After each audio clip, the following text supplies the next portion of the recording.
All right, so we are going to go through script writing again. Let me share my screen. Uh, uh, uh, uh. So I'm going to open up my Celtex um, window, and let me see if I can make the entire page, my entire screen show on screen. No, that's not it. All right, Celtex. All right, so what you're seeing on screen is the first window that comes up when you open Celtex. And you have different project templates. You're always going to use film for this course, right? Always. They do have a storyboard section, which is not so great. You might find storyboards easier to do in Photoshop or even Word or PowerPoint. But we're going to be clicking on film. All right, so when you open up, this is the first thing that you see. Now I'm going to give you a quick crash course. Hopefully this video will not be more than 10 minutes. The first thing that's important is this wide area here is where you write.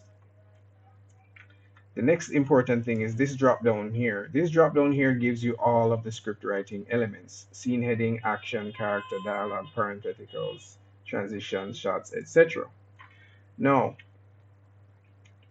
up here you have your menu, which we're not going to be concerned about right now. We're just going to be looking at script writing format real quick. So the first thing that you always type is a scene heading.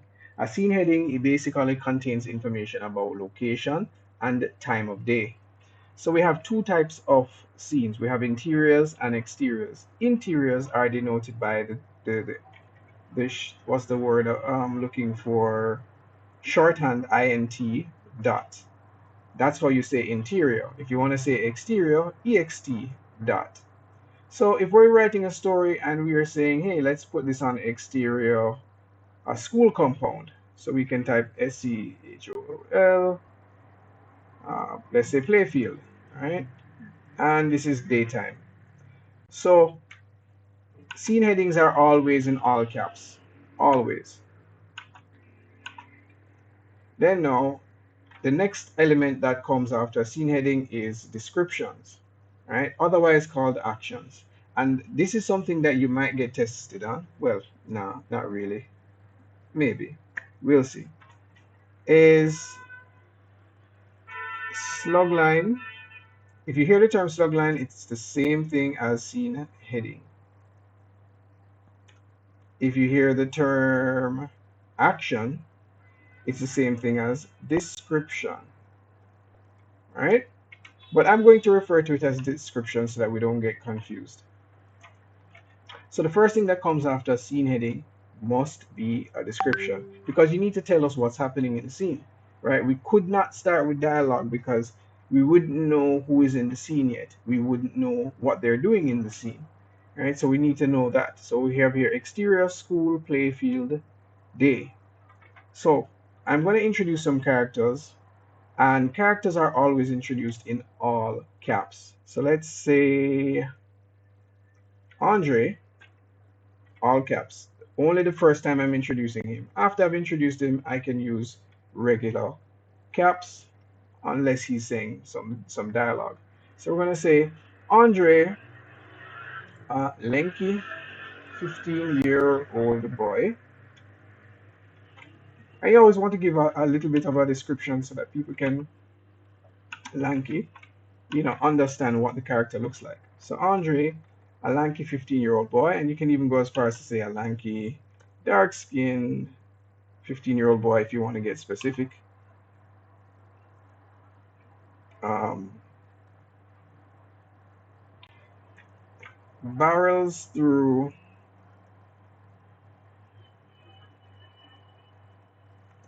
the defense on the football field, dodging every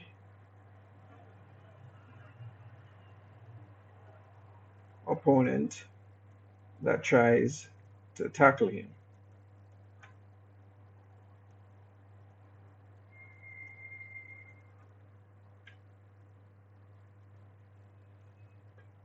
He dribbles the ball furiously,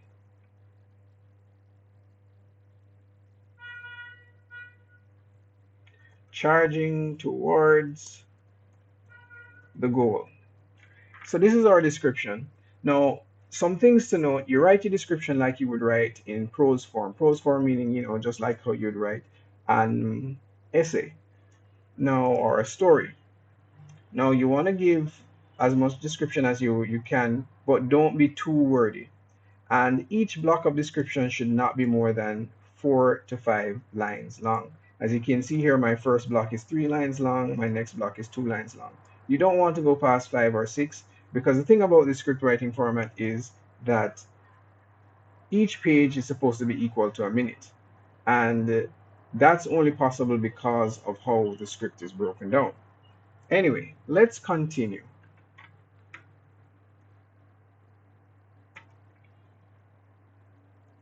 Malik and Yuri, how can we say this?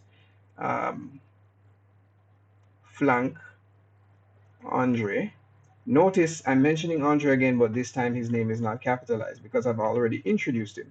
The reason why we capitalize names the first time we introduce them is so that when someone is breaking the script down, they can easily tell who the new characters are. So as soon as I look at this, I can tell that there are 3 characters so far: Andre, Malik, and Yuri. If I capitalize Andre again, you might assume that there are 2 Andres in this script, and there aren't. So Malik and Yuri flank Andre.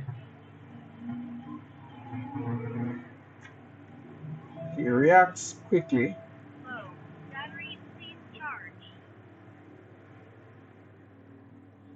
and piles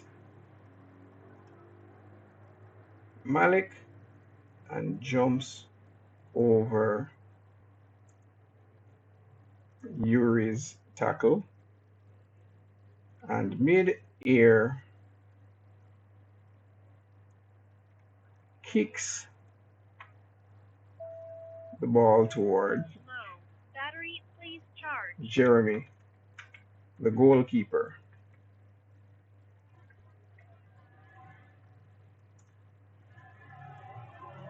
Jeremy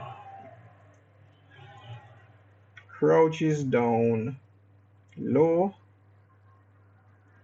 and springs up toward the upper left corner of the goal.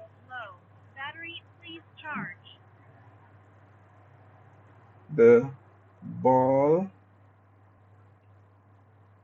clips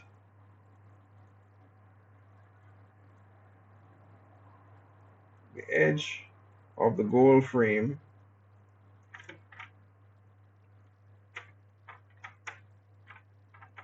and lands right in the net. Now, another thing to note is when you're capitalizing, you should capitalize props as well. So the first time I mention ball, it should be capitalized. So let's see if I can find that. Andre, a lanky, dark-skinned 15-year-old boy, barrels through the defense on the football field, dodging every opponent that tries to tackle him. He dribbles. There we go. He dribbles the ball furiously, charging towards the goal. Malik and Yuri flank Andre. He reacts quickly and piles Malik and jumps over Yuri's tackle, and midair kicks the ball toward Jeremy, the goalkeeper. Jeremy crouches down low and springs up toward the upper left corner of the goal. The ball clips the edge of the goal frame and lands right in the net.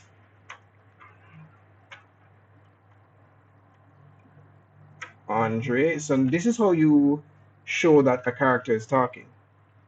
You basically have to select the character up here, or you can use tab.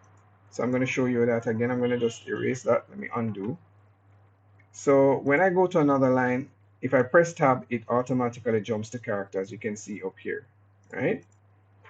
And then I can type Andre, and then when I press enter, it automatically jumps to the space for dialogue. If you look up at the drop down, it changes to dialogue, because the software assumes that once you have created a character space for dialogue. This is called a character ID.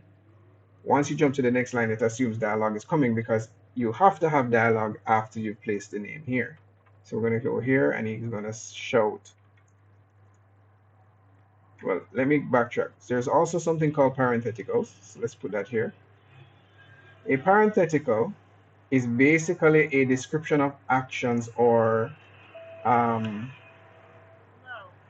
behaviors that happen while a character is talking, not before or after a while, right? So we're going to put here, if I come up here and I choose parentheticals or I press tab, we'll say shouts. And I'm going to press enter. It's going to jump to the dialog space. Go! Right? Andre makes wings with his arms and runs um, runs down the field toward his teammates.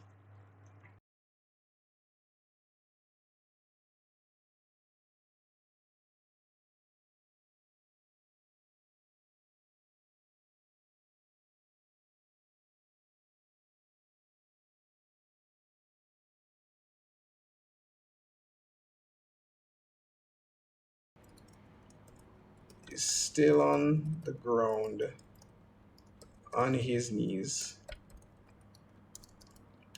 looking down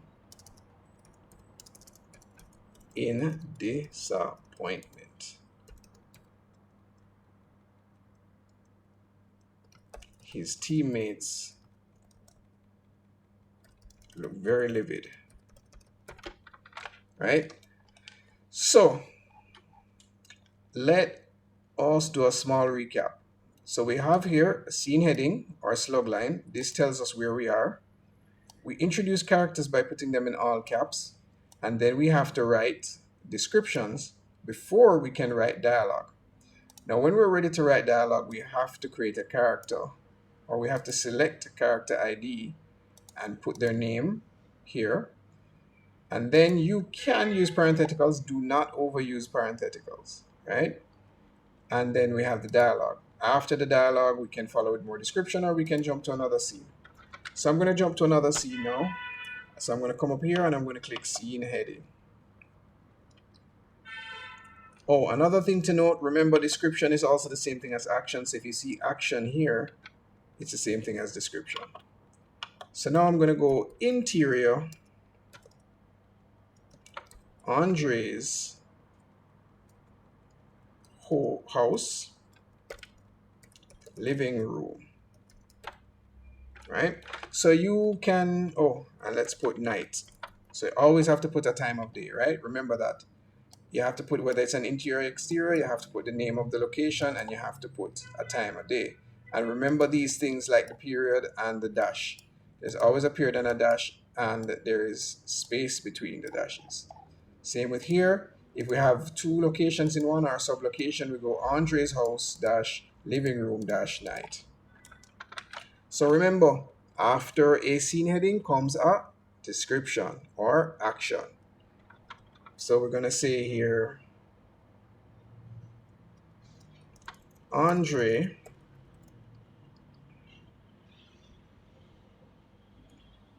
is, I said, Andre has a plate, and I'm capitalizing plate, with corned beef and rice in one hand and a fork in another. These are props, right? Anything that a character interacts with are props. So you have to make those capital so that when someone's looking at the script, they can look and go, oh, okay, these are props and that they need to draw for the scene. He excitedly recalls his day to his mother. Let's call her Stacy Ann. So we're going to put her in capitals because it's the first time we're introducing her.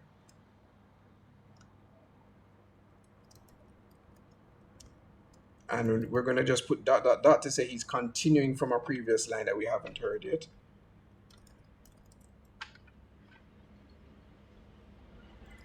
And then we jump over Yuri legs and kick the ball in the air like Jet Li and score the goal. Now, dialogue can actually be colloquial. It don't have to be in proper English, but of course you still have to make it understandable. And it doesn't have to have perfect grammar. It's supposed to sound the way people talk.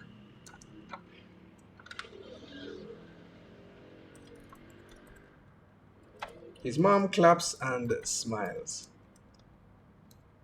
And we can say Stacy. And I am so proud of you. She jumps up and hugs him.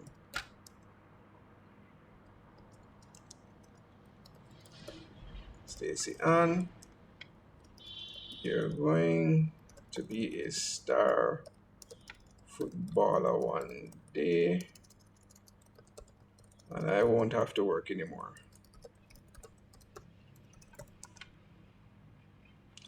And just for the purposes of making this video short, I'm going to just end it here. So the next thing that you want to do is, if you look down right here beside the tab that says script, you see typeset PDF. Click on that. You're going to see this message come up because they want you to subscribe for the online version, but we're not going to do that. We're going to click dismiss. So as you can see here, this says 2 pages, but we're not counting the cover page. But basically, you see, this is what the script comes out to be. This is 1 full page. Right? For your assignment, you're writing 2 pages. And I'm going to click on the title page tab, look down there again. And where you see title, I'm going to just put, let's see, Andre scores a goal. Lame title, I know, but so be it. Author, Kevin Jackson. And you would put your ID number here. And then you can just copyright, you can just, where we go again? I don't remember how to get the copyright symbol.